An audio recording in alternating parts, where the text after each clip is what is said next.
मार्ग में आप जी को अब पुनः ब्लाइंड फेथ करना पड़ेगा। लेकिन ब्लाइंड फेथ करने से पहले आपने इस मार्ग को जैसे दूध का जला हुआ फूंक मारता है लस्सी को, ऐसे ग्रहण करना। आंखें बंद करके ग्रहण नहीं करना, लेकिन इसको ग्रहण करके फिर आंखें बंद कर लेना। कहने का भाव यह है कि फिर अग्रम अग्रम ना करना, यू नाम लेने पीछे।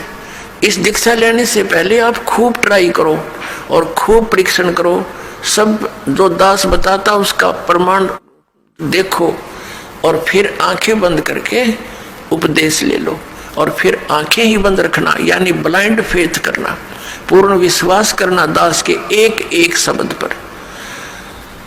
फिर आपकी भक्ति चलेगी। अब तो आप आते हो दूध के जले हुए, और फिर यहां फूंक मारते हो लस्सी को भी। कोई बात नहीं, कुछ दिन के अंदर आपको अपने आप डिफरेंशिएट का पता लग जाएगा। और खूब ट्राई करो पहले, फिर बाद में अगर बगर करोगे तो भगवान का लाभ मिलना बंद हो जाएगा।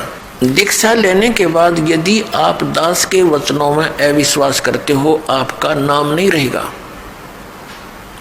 कहे कबीर सुनो भी साधो, मैं तो हूं विश्वास में। अब उस परम पिता परमेश्वर परम पूज्य कबीर जी, जो एक जुलाहा जाति में, एक झोपड़ी में रहने वाला, एक धोती लंगोटी में रहने वाला, और उसको भगवान मानना बालकों का खेल है।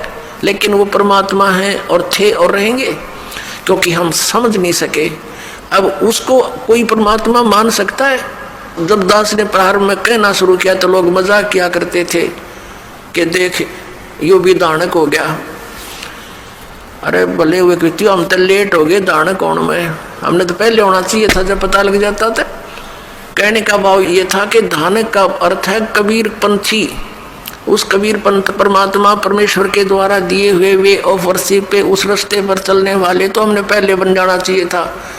हमारे दादे परदादों ने बन जाना चाहिए था। वह भूत बने फिरे नकली संतों और पंथों, इन गुरुओं के शास्त्र विरुद्ध ज्ञान को सुन सुनकर अरीब उनके श्राद्ध निकलवावे, वह भूत बने फिरे आप खावें, क्योंकि तुम्हारे पिताजी स्वर्ग में दुखी हो रहे हैं। अरे स्वर्ग की तो हो गया जहाँ दुखी हो रहे हैं लोग, नरक में डलवा दिए उल्टी साधना करवा के, और फिर आप पेट भरे और श्राद्ध के तुम्हारे पिताजी खावें। वाह भाई वाह। तो कहने का भाव ये पुण्यात्माओं, शास्त्र विरुद्ध साधना करने से हम बहुत हानि उठा चुके हैं। उस दानक जुलाहे कबीर जी को और भगवान मानना, ये भी एक 8वां जुबा के 10वां जुबा समझ लियो। लेकिन वो भगवान है ही, हमारे ना मानने से उनकी वो प्रभुता समाप्त नहीं हो सकती, क्योंकि हम नहीं पहचान पा रहे लाल है ये, हमें विश्वास नहीं हो पा रहा। तो ये हमारी बाल बुद्धि का ही परिणाम है। लाल तो इतनी ही कीमत रखता है, वो लाल है, वो पूर्ण परमात्मा है, और वहाँ लीला करने के लिए सह शरीर आए थे, सह शरीर चले गए थे, और पूरा ज्ञान उन्होंने हमें बताया आकर के, जो दास आपको बता रहा। तो प्रसंग चल रहा है, हम उसी पर आते हैं। तो इसी प्रकार जब आप जी दीक्षा ले लेते हो, उसके बाद फिर दास जो वचन बोलता है और आपके मन में अविश्वास उत्पन्न होता है, तो आप कमजोरी में आ चुके हो। क्योंकि आप कितने दिनों से भक्ति कर रहे होगे, जब से जन्म हुआ। पवित्र हिंदू धर्म में तो शायद कोई ही व्यक्ति ऐसा हो, एक आधा नास्तिक, जो भगवान नहीं कहता हो या उसको नहीं मानता हो। वैसे तो मुसलमान धर्म में भी भगवान अल्लाह वो सभी मानते हैं, ईसाई धर्म में भी मानते हैं, हिंदू धर्म में भी मानते हैं। और आप कितने दिन से ज्ञान सुनते आ रहे हो, और दास जो भी ज्ञान आपको सुना रहा है, उनके एक पॉइंट को क्लियर करने के लिए 3-3, 4-4 प्रमाण देता है। और पहले आपने जो अज्ञान सुन रखा था उसका कोई सिर पैर नहीं, और आपको स्वीकार्य था।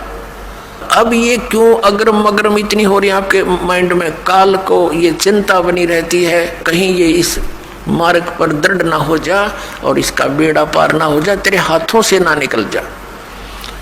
तो पुण्यात्माओं, उपदेश लेने से पहले दास ने बहुत सुविधा उपलब्ध कर रखी है। जिन दिनों में सत्संग होता, सत्संग सुन करो। फिर परमात्मा ने दया बख्श रखी है एक पवित्र टीवी चैनल पर उसने साधना के ऊपर शाम को 8 बजे सत्संग आता है, वहां सुनते रहो। कहने का भाव ये है कि आप जी पहले कति कंसेप्ट क्लियर करो, जब आओ यहाँ पर और नाम लेकर फिर जो सही दृढ़ होकर आते हैं उनको कुछ चंद ही दिनों में परमात्मा के वो चमत्कार शुरू हो जाएंगे। क्योंकि कनेक्शन ले लिया बिजली का, कनेक्शन लेते ही आपके पंखे चलेंगे, सब कुछ ठीक चलेगा। यदि कनेक्शन लूज हो गया, ना पंखा चलेगा ना कोई और सुविधा उस पावर से होगी, जो पावर सत्र का काम है तो पावर से ही होगा। तो इस प्रकार आपका अगर कनेक्शन लूज रह गया, यानी आपका नाम खंडित हो गया, तो मालिक की पावर आपके घर पर या आपकी बॉडी में काम नहीं करेगी। इसके लिए परमात्मा ने बताया है कि अनंत कोटि बाजी जहां अमन रचे सकल ब्रह्मांड ही, कहे कबीर मैं क्या करूं ये काल करे जीव खंड। कि मैं इतना समर्थ हूँ। परमेश्वर कबीर जी कहते हैं अनंत कोट बाजी जहां मैंने रचे सकल ब्रह्मांड।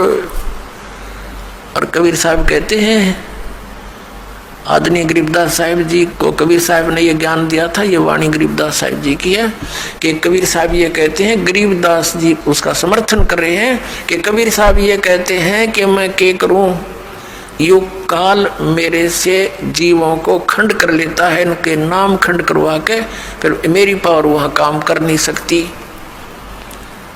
ये ऐसा कर देता है। तो आप इसे सावधान हो। दीक्षा लेने में देरी हो जावे कोई दिक्कत नहीं, लेकिन लेने के बाद फिर ये समझ लेना हमें भगवान मिल गया, और फिर गुरु जी को परमात्मा के तुल्य मानना पड़ेगा, तब आपकी प्रॉब्लम सोल्व होएगी। भले ही पुण्यात्मा गुरु भगवान नहीं है, ये दास क्योंकि मालिक आए थे वो तो भगवान थे ही, वो भी गुरु थे, हमने उनको भी भगवान नहीं माना, लेकिन इस दास को आपने भगवान मानकर ट्रीट करना पड़ेगा, तब आपको सफलता मिलेगी। जैसे गणित के अंदर एक प्रश्न आता है ब्याज का, ऋण का। उस ऋण के अंदर क्या होता है कि हमने मूल धन खोजना होता है, बच्चों ने मूल धन प्राप्त करना होता है, वो प्रश्न ऐसा होता है। तो उसके अंदर मानना पड़ता है, मान लीजिए मूल धन 100 रुपये, वो मूल धन 100 रुपये होता नहीं, वो तो करोड़ों की संख्या में होता है, लेकिन वो करोड़ों की संख्या की राशि वाला मूलधन हमें तभी उपलब्ध होगा जब हम 100 रुपये को मूलधन मान लेंगे। अब समझदार को संकेत बतेरा, भले ये दास भगवान नहीं है, लेकिन उस मूल धन को पाने के लिए, यानी मूल मालिक को पाने के लिए आपने गुरु जी को एज ए गॉड ट्रीट करना पड़ेगा। यूँ समझ ले कि मेरे सामने आज वो परमात्मा आ जाते हैं। इस दास के स्थान पर परमात्मा स्वयं भी आए थे। आज से 600 वर्ष पहले 120 वर्ष तक हमारे डले खाकर चले गए, हमारी गालियां खाकर चले गए, जूते खाकर चले गए, क्योंकि जिस बाप का बेटा शराब पी रहा हो और पिता जाकर उसको कहता मैं फिल्म में बेटा आ जा तू ना नाश करे, तो वो झगड़ा कर देता पिता के साथ, हाथापाई भी कर देता है, एक तरह मेरी बेइज्जती कर दी, क्योंकि होश में है नहीं, नशे में है। तो हमने यहाँ काल के इस झूठे रंग की भांग पी रखी है। कबीर ये माया अटपटी सब गट आन अड़ी, और किस किस न समझाऊं या कुआ भांग।